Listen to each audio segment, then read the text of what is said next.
Hello दोस्तों, welcome to sleepy classes. आज हम डिस्कस करने वाले हैं मेंस का एक क्वेश्चन जिसमें जुडिशियल एक्टिविज्म के टॉपिक को डिस्कस किया गया है। जुडिशरी से रिलेटेड जितने भी क्वेश्चंस आते हैं उसके अंदर आप इस जुडिशियल एक्टिविज्म के कई सारे एस्पेक्ट्स को हाईलाइट कर सकते हैं। अगर आप प्रीवियस ईयर्स के क्वेश्चंस को भी एनालाइज करेंगे तो आप ये देखेंगे कि जुडिशरी के इंक्रीजिंग रोल और एग्जीक्यूटिव और लेजिस्लेचर के साथ उसका जो रिलेशनशिप है उसको काफ़ी बार एग्जामिन किया जाता है। तो क्वेश्चन इस प्रकार है, Has judicial activism shifted the balance of power in Indian polity towards the judiciary? Comment in context of recent judicial pronouncements. तो इसमें बहुत इंपॉर्टेंट चीज ये है कि आपको जुडिशियल एक्टिविज्म के प्रोज और कॉन्स दोनों हाईलाइट करने पड़ेंगे। साथ ही साथ आपको ये बताना पड़ेगा कि पिछली कौन सी जजमेंट्स ऐसी हैं जिससे हमें ये पता लगता है कि जुडिशरी एक एक्टिविस्ट का रोल प्ले कर रही है। एक्टिविस्ट का रोल प्ले करना यानी कि वो सेक्शंस ऑफ द सोसाइटी जो अफेक्टेड होते हैं एग्जीक्यूटिव और लेजिस्लेचर से और एडवर्सली अफेक्टेड होते हैं, उनकी तरफ से एक स्टेक होल्डर की तरह, एक फ्लैग बियरर की तरह जुडिशरी का काम करना। तो इसमें हम बताएंगे जुडिशियल एक्टिविज्म क्या है, हम ये बताएंगे जुडिशियल एक्टिविज्म जरूरी क्यों है, बट नॉट इन डिटेल। ये मैं आपको जस्ट एक मॉडल आंसर की तरह बता रहा हूं, बट आप अपने आंसर के अंदर ज्यादा डिटेलिंग में सेकंड पॉइंट वाले में नहीं जाएंगे। फिर आप इस पे जाएंगे, एम्फेसिस इस पे है कि ये बैलेंस ऑफ पावर जुडिशरी की तरफ शिफ्ट कर रहा है या नहीं कर रहा है। प्रोज एंड कॉन्स बताएंगे एंड फाइनली आप इसको कंक्लूड कर देंगे ये कहते हुए कि जुडिशियल रिस्ट्रेंट भी वहां फॉलो करना चाहिए जहां पे जरूरी मैक्सिमम स्पेस अवेलेबल है, और मेनली हमें काम करना चाहिए जुडिशियल रिस्ट्रेंट पे, but in certain areas exceptional circumstances judicial activism is very welcome. इस तरीके से आप इसको कंक्लूड करेंगे। दोस्तों, आंसर को डिस्कस करने से पहले मैं जस्ट आपको इंफॉर्मेशन देना चाहता हूं कि स्लीपी क्लासेस का general studies mains crash course UPSC 2020 के लिए उपलब्ध है, जिसमें आप अभी सब्जेक्ट वाइज कंटेंट ले सकते हैं। स्ट्रक्चर एंड कंटेंट के साथ साथ क्वेश्चन आंसर फॉर्मेट में आपको काफी सारे इश्यूज कवर कर दिए जाएंगे, जिससे आपका मेंस के लिए बहुत अच्छा प्रिपरेशन हो जाएगा। साथ ही साथ हमारी मेंस टेस्ट सीरीज चल रही है, ऑलरेडी 4 टेस्ट हो चुके हैं, 4 to 5 टेस्ट, और आगे भी 7 to 8 टेस्ट होंगे, टोटल 12 टेस्ट रहेंगे, जिसमें आपको कॉम्प्रिहेंसिव एनालिसिस के साथ साथ सारे एरियाज कवर कर दिए जाएंगे जो आपके यूपीएससी के अंदर पूछे जाते हैं। एंड फाइनली आपका स्पेशल प्रायोरिटी ग्रुप मेंस 2022 के लिए चल रहा है, जिसमें मेंटोरशिप भी मिलती है सारे टेस्ट्स और क्वेश्चंस के साथ साथ। तो आपको डेली क्वेश्चंस भी मिलेंगे, एक डेडिकेटेड टेलीग्राम ग्रुप भी मिलेगा जहां पे आप अपने doubts at a time solve करवा सकते हो, आपको वेट करने की जरूरत नहीं पड़ेगी। तो चलिए स्टार्ट करते हैं डिस्कशन। दोस्तों, कि इस क्वेश्चन को इंट्रोड्यूस आप डेफिनेशन से बहुत कंफर्टेबली कर सकते हैं। आप ये बताएंगे, judicial activism is a judicial philosophy holding that the courts can and should go beyond the applicable law to consider broader social implications of its decisions. अगर जुडिशरी के किसी डिसीजन का सोसाइटी के बहुत बड़े एस्पेक्ट्स पे फर्क पड़ता है तो उसे इस सोशल रिस्पॉन्सिबिलिटी को ध्यान देते हुए डिसीजन लेना चाहिए, ना कि इस तरीके से कि वो बस लॉ को फॉलो करे उसके लेटर और स्पिरिट में।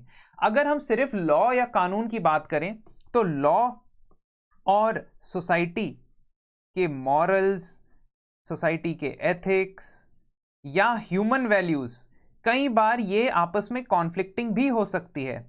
फॉर एग्जाम्पल, एक समय पे स्लेवरी लीगल हुआ करती थी, तो अगर वो लॉफुल एक्टिविटी है और उसको सिर्फ लॉ के नजरिए से देखा जाए तब स्लेवरी सही थी, लेकिन क्या उसको सोशल, मॉरल, एथिकल और ह्यूमैनिटेरियन वैल्यू से देखा जाए तो सही है? बिल्कुल नहीं। इसी तरीके से जुडिशरी को यह रोल प्ले करना होगा कि वो लॉज को इस तरीके से मोल्ड करे कि वो सोसाइटी के एथिक्स और ह्यूमन वैल्यूज को ध्यान में रखे। यही जुडिशियल एक्टिविज्म है। ये कॉन्सेप्ट ओरिजिनेट अमेरिका में हुआ था, जिसमें जुडिशरी एक्टिव रोल प्ले करना शुरू कर दिया था और उसने कॉन्स्टिट्यूशन को इस तरीके से इंटरप्रेट करना शुरू कर दिया था कि जिसमें सोसाइटी के वल्नरेबल सेक्शंस के लिए अपलिफ्टमेंट का काम हो। भारत के अंदर जुडिशियल एक्टिविज्म 1980s में बहुत ज्यादा प्रेवलेंट होता है, जब जस्टिस वी.आर. कृष्ण अय्यर और पी.एन. भगवती साहब इसको हाईलाइट करते हैं। खास तौर पे एनवायरमेंटल एथिक्स, एनवायरमेंटल एस्पेक्ट में एमसी मेहता केस 1986 का आप साइट कर सकते हैं, जिसमें आपने पोल्यूशन की वजह से कई इंडस्ट्रीज को बंद करने के लिए कह दिया था एंड आपने ये गाइडलाइंस दी थी कि पोल्यूटिंग इंडस्ट्रीज की सोसाइटी की तरफ रिस्पॉन्सिबिलिटी होती है। तो इस तरीके से आप एक तरह से जुडिशियल एक्टिविज्म को समझाएंगे। फिर आप सिग्निफिकेंस, आप डिटेल में ना जाएं, जस्ट आप 2-3 पॉइंट फटाफट से लिख सकते हो अपने आंसर में। इवन आई वुड से कि अगर आप स्किप भी कर दें इस पार्ट को तो ज्यादा लॉस नहीं होगा, लेकिन हाँ, सिग्निफिकेंस बतानी चाहिए आपको कि अपहोल्डिंग सिटीजन्स राइट्स, ठीक है, constitutional principles of social justice. तो सोशल जस्टिस का कॉन्स्टिट्यूशनल प्रिंसिपल हमारे directive principles of state policy में है, हमारे फंडामेंटल राइट्स के अंदर है। तो उसको अगर आपने अपहोल्ड करना होता है तो कभी कभी जुडिशरी को लॉज के बियॉन्ड जाके जजमेंट्स देनी पड़ती है। Citizens have judiciary as the last hope when all other doors are closed। ये वाला जो कॉन्सेप्ट है आप इसको एनालाइज कर सकते हो आर्टिकल 136 यानी स्पेशल लीव पिटिशन। यहां से जनरेट होता है पब्लिक इंटरेस्ट लिटिगेशन का concept.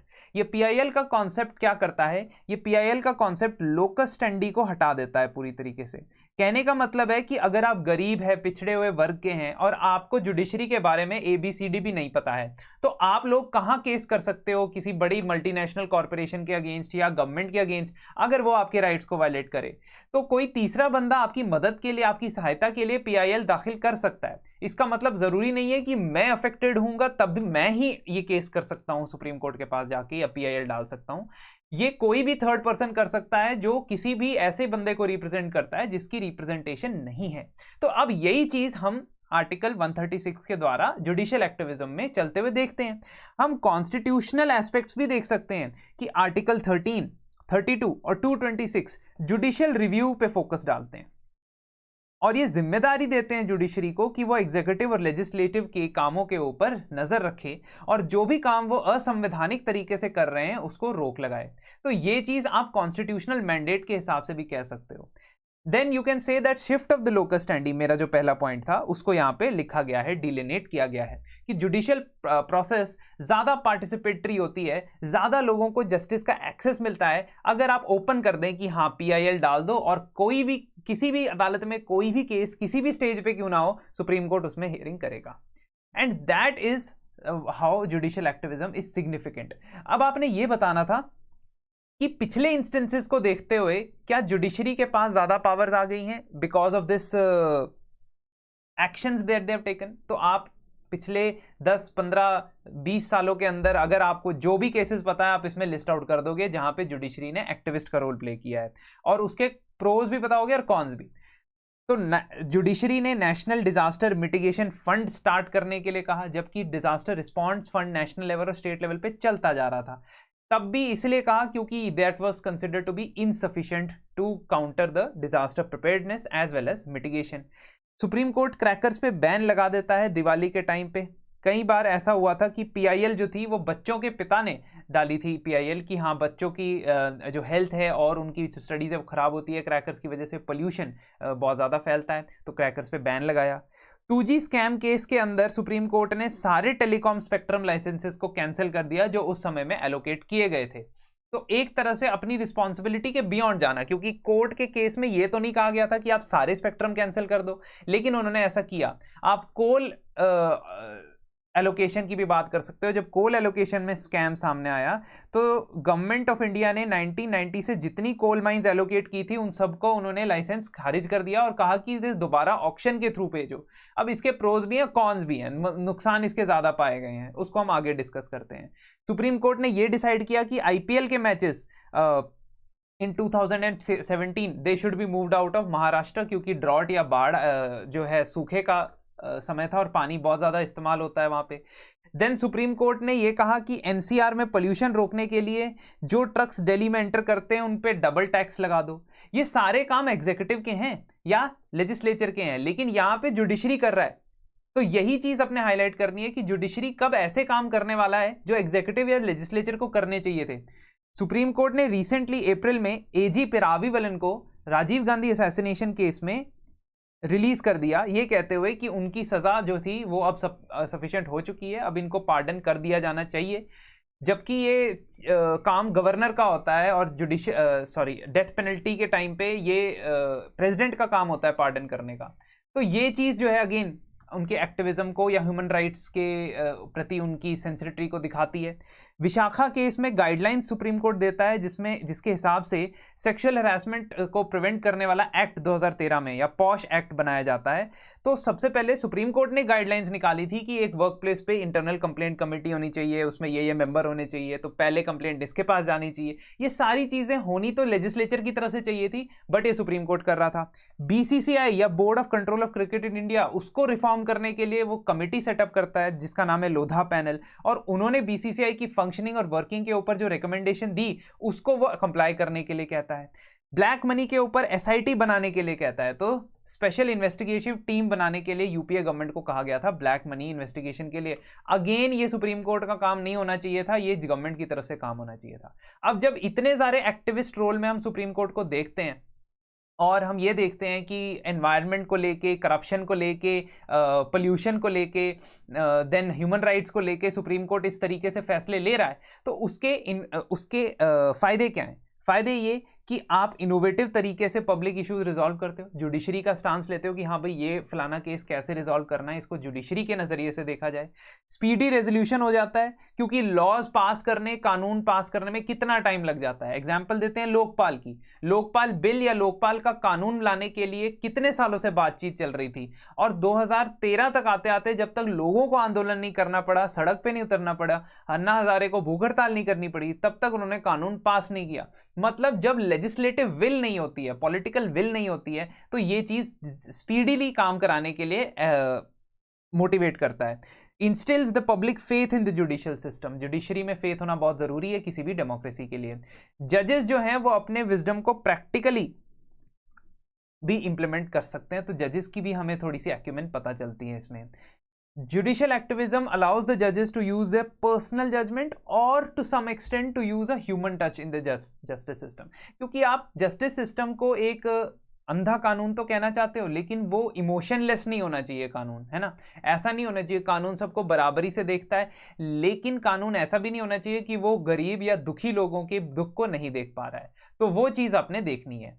Also misuse of power by the government can also be check. तो स्टेट गवर्नमेंट या सेंट्रल गवर्नमेंट की मिसयूज ऑफ पावर को वो चेक करता है जब किसी भी तरीके का ऐसा कानून पास होता है जो लीगली तो लीगल बाइंडिंग के अंदर है, लेकिन मॉरली, एथिकली और ह्यूमन राइट्स को वायलेट करता है, एनवायरनमेंट को वायलेट करता है, करप्शन परसेप्शन ले आता है सोसाइटी के अंदर। तो उस चीज को करेक्ट करने के लिए जुडिशरी को काम करना चाहिए, और जुडिशरी इसके हिसाब से कानून को मोल्ड भी कर सकती है। कॉन्स्टिट्यूशन को इंटरप्रेट करना ये जुडिशरी का काम होता है, और अगर जुडिशरी इस तरीके से कॉन्स्टिट्यूशन को इंटरप्रेट करे कि जो सोसाइटी के पिछड़े हुए वर्ग हैं या सोसाइटी के अफेक्टेड वर्ग हैं, डिसेबल्ड वर्ग हैं, या आप ऐसा कह सकते हैं कि कमजोर वर्ग हैं, they get justice, then that is not a wrong thing, अगर आपने प्रोज में लिखना है। अब कॉन्स में देखते हैं प्रॉब्लम क्या होती है जुडिशियल एक्टिविज्म से। When it surpasses its power to stop and misuse, in a way it limits the functioning of government.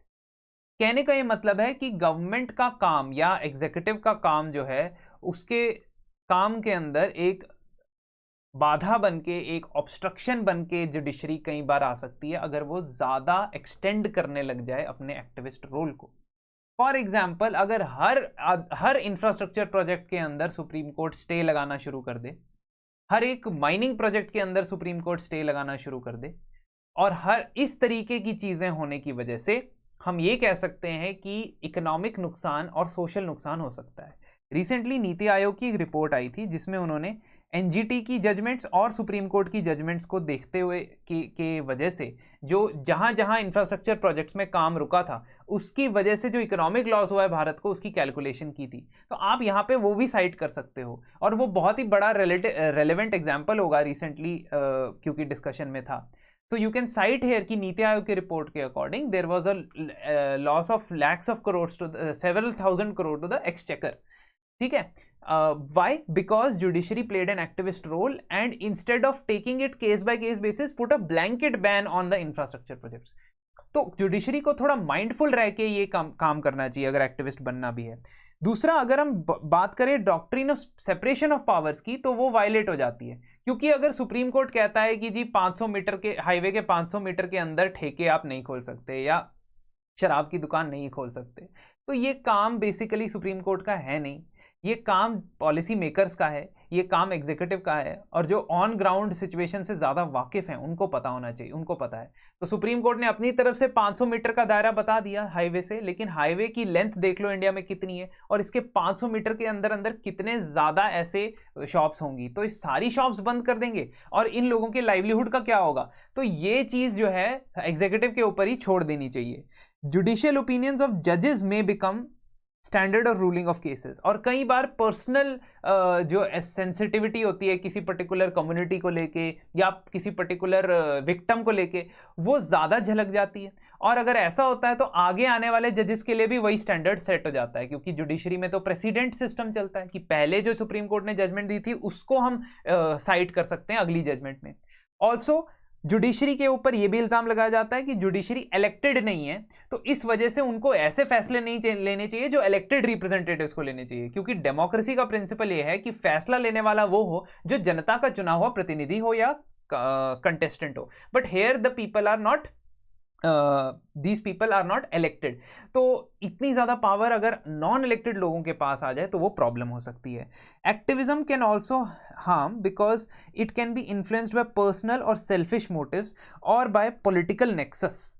तो कई बार पर्सनल मोटिव्स के लिए आप कह सकते हो कि जजेस को इन्फ्लुएंस किया जा सकता है। अगेन आप एलिजिड वर्ड यूज करोगे, आप इसमें ये नहीं करोगे कि किया जाता है, बिकॉज ये तो बिल्कुल ही जुडिशरी को टेंट करने वाली बात हो जाएगी। But that might be used if judiciary is very very activist. तो doubling the tax on entry of trucks in Delhi would put burden of the consumer. तो ये सब चीजें सोच के आपने करनी है कि आप ये भी सोच रहे हैं कि आप टैक्स लगा दोगे टैक्स ट्रक्स की एंट्री का, तो ट्रक्स में तो बहुत सारा सामान आता है और वो सारा सामान जो है लोग खरीदते हैं और लोगों के ऊपर पेनल्टी पड़ेगी, और वो आम लोग भी हैं, कॉमन लोग भी हैं, गरीब लोग भी हैं। तो आपको ये सब चीजें इसलिए पॉलिसी फिल्टर लगा के करना चाहिए, जुडिशरी को अपना काम से ज्यादा नहीं करना चाहिए। साथ ही साथ अगर जुडिशरी हर बार ये फैसले में सरकार के फैसले में टांग अड़ाती रही तो फिर क्या होगा, सरकार पे भरोसा कम हो जाएगा। पहले तो हमने कहा जुडिशरी पे भरोसा बढ़ जाएगा, वो तो ठीक है, बट सरकार से भरोसा अगर हट जाएगा तो फिर गवर्नमेंट की फंक्शनिंग या गवर्नमेंट मशीनरी से लोग जो है विड्रॉ करने लगेंगे, स्टेट से, स्टेट मतलब गवर्नमेंट से लोग विड्रॉ करने लगेंगे। और किसी भी सोशल कॉन्ट्रैक्ट के लिए ये बात बिल्कुल सही नहीं है कि सिटीजन जो है स्टेट से विड्रॉ करने लग जाए। Sometimes judicial activism can also turn into adventurism और overreach, जैसा कि मैंने आपको ये पहले भी एग्जांपल बताया है अल्कोहल वाला 500 मीटर ऑफ नेशनल हाईवेज वाला, इसका काफी क्रिटिसिज्म भी हुआ था। खैर, तो ये पॉइंट्स आप हाईलाइट करेंगे और फाइनली आप ये बताएंगे दोस्तों कि although it may be against strict separation of powers, but in case of fundamental rights of citizens being violated, मतलब वो केस हाईलाइट करोगे जहां पे जुडिशियल एक्टिविज्म होना चाहिए, judiciary can come to an aid. So apart from interpreting the laws, judiciary should exercise restraint, abiding by the decision of executive and upholding the constitutional value, and a fine equilibrium should be the way forward। तो आप जब तक आप fundamental rights को protect कर रहे हैं, constitutionality या कॉन्स्टिट्यूशनल मोरालिटी को आप प्रोटेक्ट कर रहे हैं, तब तक ठीक है। लेकिन हर केस बाय केस बेसिस में आप एग्जीक्यूटिव या लेजिस्लेचर के ऊपर एक तलवार लटक के नहीं काम कर सकते हैं। तो ये कोऑपरेशन के साथ भी काम आपको करना पड़ेगा तीनों पिलर्स ऑफ द गवर्नमेंट को। तो इस तरीके से आप अपना आंसर कंक्लूड कर देंगे और आपका एक काफी अच्छा आंसर डेवलप हो जाएगा। Thank you.